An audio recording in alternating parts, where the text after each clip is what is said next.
বিধানসভা নির্বাচন 2026 দোরগোড়ায়, আর তার আগেই মহাবিপদে পড়েছে রাজ্যের দুই প্রধান প্রতিপক্ষ তৃণমূল কংগ্রেস এবং বিজেপি। কেন? কারণ অনেকের অভিযোগ দুপক্ষের মধ্যে যে সেটিং চলছিল এবার তা ধরা পড়ে যাচ্ছে প্রকাশ্যে। কদিন আগে আপনাদের মনে থাকবে গোয়াতে ওই ঢাকঢোল পিটিয়ে একজনকে দলে নিল, তারপর সে দল ছাড়ার সময় বলে গেল যে মোদির সাথে মমতা ব্যানার্জির অভিষেক ব্যানার্জির বোঝাপড়া আছে। সুতরাং দুপক্ষেরই অসংখ্য লোককে ইদানিংকালের মধ্যে আমরা বলতে শুনেছি। বামফ্রন্ট এবং কংগ্রেসের নেতারা প্রায় চিৎকার করে বলছেন গোপন আঁতাত এবার প্রমাণিত। এই অভিযোগের কেন্দ্রে রয়েছে এক আন্তর্জাতিক কূটনৈতিক সফর, যেখানে সংসদের তরফ থেকে একাধিক দলের প্রতিনিধিদের পাঠানো হচ্ছিল বিদেশে। প্রথমে সেই তালিকায় নাম ছিল বহরমপুরের তৃণমূল সাংসদ ইউসুফ পাঠানের। বলা হচ্ছে সংসদ বিষয়ক মন্ত্রকের তরফ থেকে সরাসরি ফোন করে তাকে বলা হয়, তুমি যাচ্ছ আন্তর্জাতিক কূটনৈতিক সফরে। কিন্তু হঠাৎই তালিকা বদলে যায়। এখানেই শুরু গোঁজামিল। মমতা বন্দ্যোপাধ্যায় এবং অভিষেক বন্দ্যোপাধ্যায় তীব্র আপত্তি তোলেন। কেন্দ্র কি করে আমাদের দলের প্রতিনিধি নির্ধারণ করে? আমাদের সঙ্গে কোনো আলোচনা ছাড়াই কিভাবে এমন সিদ্ধান্ত? সূত্র বলছে, মমতা বন্দ্যোপাধ্যায়ের সঙ্গে বিজেপির কেন্দ্রীয় এক মন্ত্রীর ফোনালাপের ভিত্তিতে প্রায় আবদার করে ওই সফরে যোগ দেন অভিষেক বন্দ্যোপাধ্যায়। আর এখানেই শুরু হয় সন্দেহ, তাহলে কি বিজেপি তৃণমূলের মধ্যে সত্যিই একটা সেটিং চলছে? রাজনীতির ময়দানে এই জল্পনা বিদ্যুৎ গতিতে ছড়িয়ে পড়ে। বাম কংগ্রেস বলছে, মেরুকরণের রাজনীতির সুফল পেতে একে অপরকে সুবিধা করে দিচ্ছে বিজেপি আর তৃণমূল, একই খেলায় দুই চরিত্র। আর এই সেটিং যদি সত্যিই সামনে চলে আসে, সবচেয়ে বড় ক্ষতি হবে এই দুই শিবিরেরই, কারণ মেরুকরণের রাজনীতি একমাত্র তাদেরই লাভ দেয়। এই সন্দেহ আর গুজবের মাঝে এবার শুরু হয়েছে তৃণমূল কংগ্রেস এবং ভারতীয় জনতা পার্টির নতুন ছায়াযুদ্ধ। আর সেই যুদ্ধের মঞ্চ সিনেমা হল। এই মুহূর্তে বিতর্কের কেন্দ্রে দুটি চলচ্চিত্র, Kesari chapter 2 are the Bengal files. এই দুটি ছবি ঘিরে এখন রাজনীতির উত্তাপ চরমে। প্রথমেই আসি কেসরি চ্যাপ্টার 2 এর প্রসঙ্গে।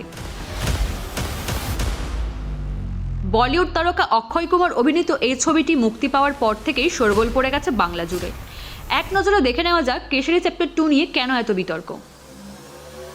অভিযোগ, ছবিটিতে বাঙালি বিপ্লবীদের ইতিহাস, তাদের আত্মত্যাগ, এমনকি তাদের নাম পর্যন্ত ইচ্ছাকৃতভাবে বিকৃত করে দেখানো হয়েছে। এই সিনেমায় মহান বিপ্লবী ক্ষুদিরাম বসুকে বানানো হয়েছে ক্ষুদিরাম সিং, আর অরবিন্দ ঘোষের ভাই বারীন্দ্র কুমার ঘোষ হয়ে গিয়েছেন বারিন্দার কুমার। এতেও শেষ নয়, সেই সঙ্গে ছবিতে দেখানো হয়েছে যে এরা ছিলেন অমৃতসরের ছাত্র, যা সম্পূর্ণ মিথ্যা।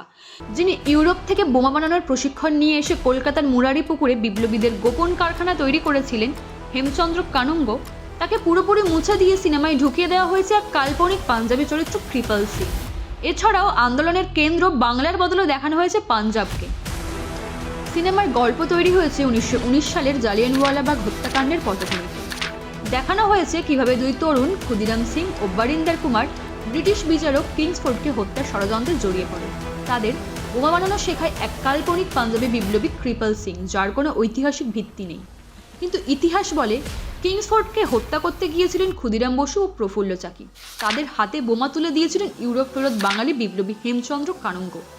এই পরিকল্পনার আঁতুড়ঘর ছিল কলকাতার মুরারিপুকুরের বোমা কারখানা। সেখান থেকেই গ্রেপ্তার হয়েছিলেন বহু বিপ্লবী, যার মধ্যে ছিলেন অরবিন্দ ঘোষের ভাই বারীন্দ্র কুমার ঘোষ। প্রফুল্ল চাকি, যিনি আত্মঘাতী হন গ্রেফতার এড়াতে, তার নাম পুরোপুরি বাদ সিনেমা থেকে। 18 এপ্রিল 2025 জালিয়ানওয়ালাবাগ গণহত্যার 106তম বার্ষিকীতে প্রেক্ষাগৃহে মুক্তি পায় এই সিনেমা। পরিচালক করণ সিং ত্যাগী এবং গল্পের উৎস দ্য কেস দ্যাট শুক দি এম্পায়ার বই। কিন্তু 13 জুন 2025 জিও হটস্টারে মুক্তি পাওয়ার পরই সিনেমাটিকে ঘিরে বাংলায় শুরু হয় তীব্র বিতর্ক। এটি মূলত একটি কোর্টরুম ড্রামা হলেও সিনেমার একাধিক দৃশ্যে ইচ্ছাকৃতভাবে বিকৃত করা হয়েছে বাংলার স্বাধীনতা সংগ্রামের ইতিহাসকে। বাঙালির পদবিকে বদলে দেওয়া হচ্ছে। স্বাধীনতা সংগ্রামে বাঙালির যে ভূমিকা, এটা বিকৃত করার জন্য স্বাধীনতা সংগ্রামে যাদের ভূমিকা নেই, তারা ফল ছিঁড়ে তৈরি করতে গিয়ে বাঙালির ইতিহাস নষ্ট করছে, স্বাধীনতা সংগ্রামের ইতিহাস নষ্ট করছে। একটা কিংসফোর্ডকে বোমা মেরেছে প্রফুল্ল চাকি এবং ক্ষুদিরাম বসু। ক্ষুদিরাম সিং এবং বারিন্দর কুমার নয়, প্রফুল্ল চাকির নাম ভুলিয়ে দেওয়া হলো। বারিন ঘোষ আলিপুর বোমা মামলায় অভিযুক্ত, কিংসফোর্ডের মামলা আলাদা। বীর বিপ্লবী বারিন ঘোষ তিনি অন্য একটি মামলায় অভিযুক্ত। এবং এই ক্ষুদিরাম বসু প্রফুল্ল চাকিকে বোম মারা শিখিয়েছিল, বোম মারত হেমচন্দ্র কানুঙ্গ। এই বিকৃতি মেনে নেব না, এই ইচ্ছাকৃত। সেন্সর বোর্ড ছাড়পত্র দিয়েছে, এটা ইচ্ছাকৃত। এর বিরুদ্ধে আন্দোলন চলবে, ক্ষমা চাইতে হবে বাঙালির কাছে, প্রকাশ্য ক্ষমা। এবং এই সিন পরিবর্তন, তবে আন্দোলন থামবে, বাঙালি রক্ত ফুটছে। এইসব বিকৃতি নিয়ে উত্তাল হয়েছে রাজ্য রাজনীতি। তৃণমূল কংগ্রেস নেতারা প্রশ্ন তুলেছেন সেন্সর বোর্ডের ভূমিকা নিয়ে। এই ঐতিহাসিক বিকৃতিগুলো কিভাবে নজরে এড়ালো? কে এই সিনেমাকে ছাড়পত্র দিল?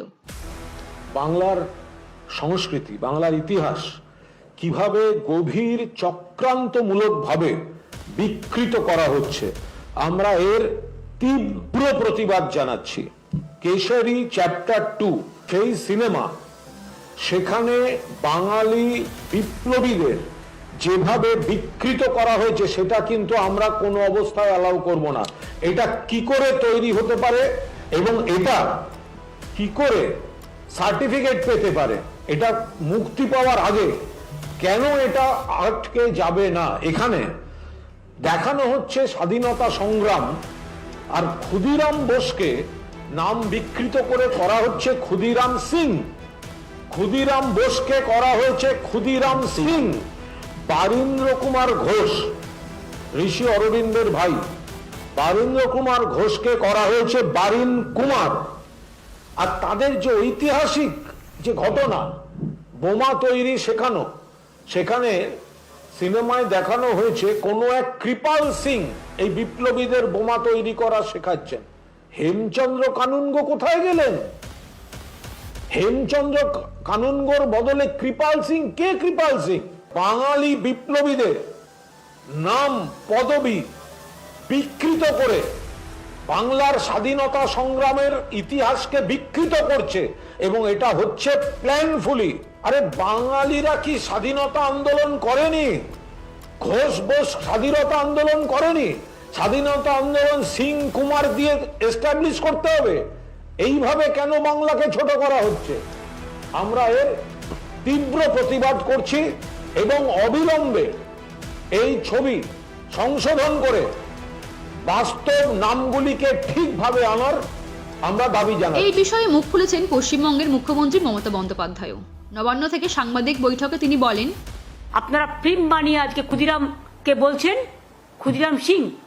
লজ্জা করে না স্বাধীনতা সংগ্রামীদের অসম্মান করতে?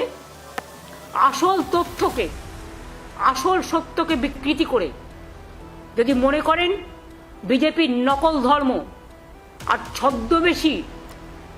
ছদ্মবেশের পশ্চাতে বাংলাটাকে, বাংলার ব্রেনটাকে কেড়ে নেবেন, বাংলার ব্রেনটাকে ক্যাপচার করবেন, তাহলে জেনে রাখুন এটা মস্ত বড় ভুল করছেন। মানুষ কিন্তু ওর প্রত্যুত্তর দেওয়ার জন্য আগামী দিন তৈরি হচ্ছে। চুপ থাকেনি সাধারণ মানুষও।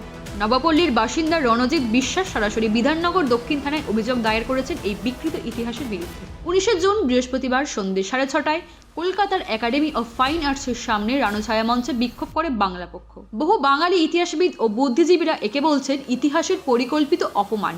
এবার আসা যাক বেঙ্গল ফাইলসের প্রসঙ্গে। এই ছবি এখনো মুক্তি পায়নি, শুধু টিজার প্রকাশিত হয়েছে, আর তাতেই তোলপাড় পুরো রাজ্য।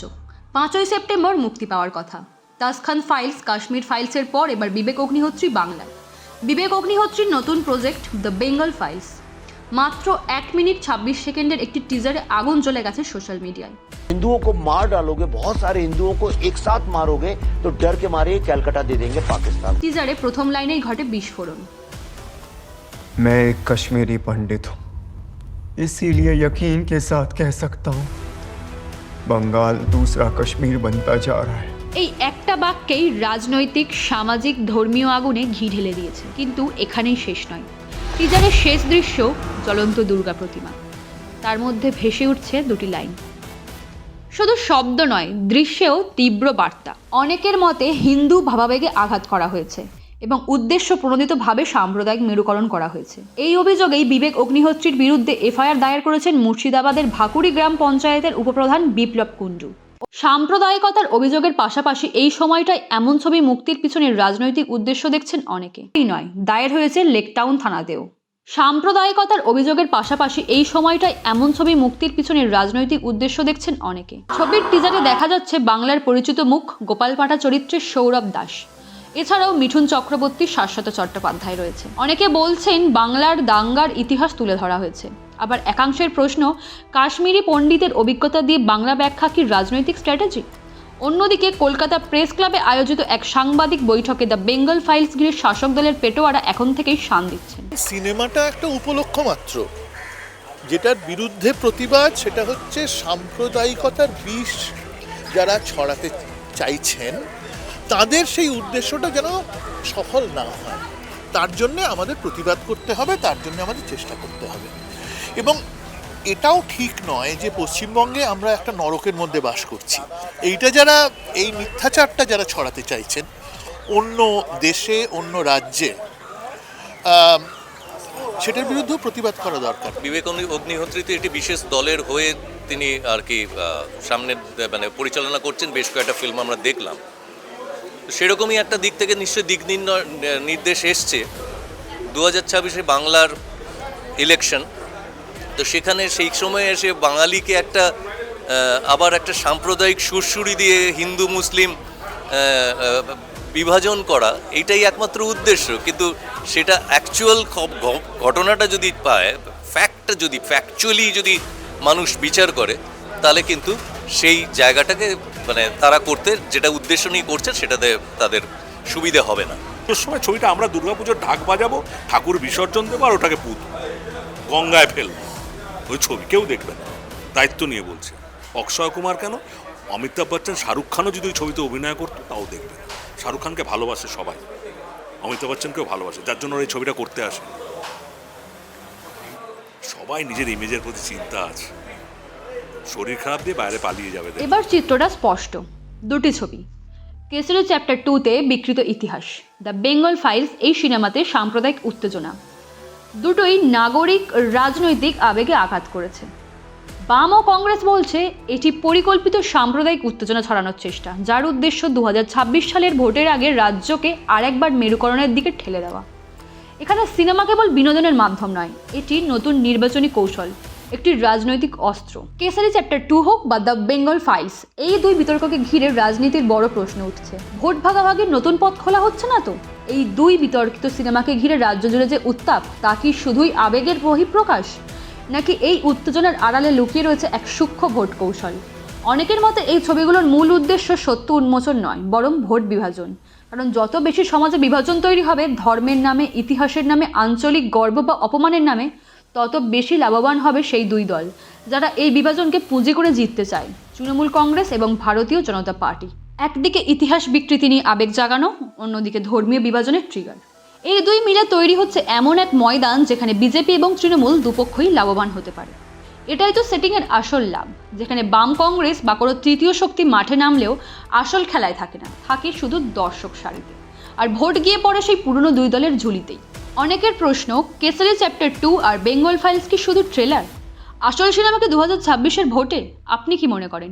এই সিনেমাগুলোর পিছনে কি রাজনৈতিক উদ্দেশ্য আছে? কমেন্টে জানান।